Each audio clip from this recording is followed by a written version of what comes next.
Welcome to our DIY water candle tutorial.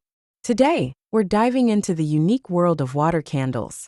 These stunning, floating candles are not only beautiful but also incredibly easy to make. Before we start crafting, let's gather all the materials we need. A clear container, floating candles or wax, wicks, essential oils for fragrance, water, and optional food coloring. Now let's walk through the step-by-step instructions. Fill your container with water.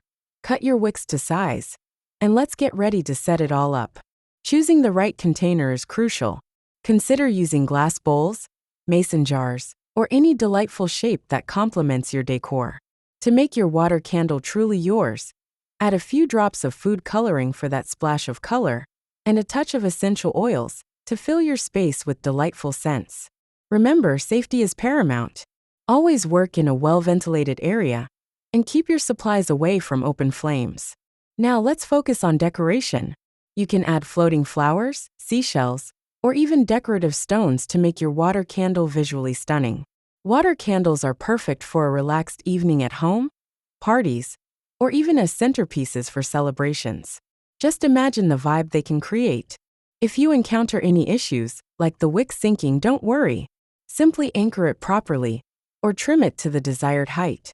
And there you have it. A beautiful DIY water candle that's both fun to make and lovely to display. We encourage you to give it a try.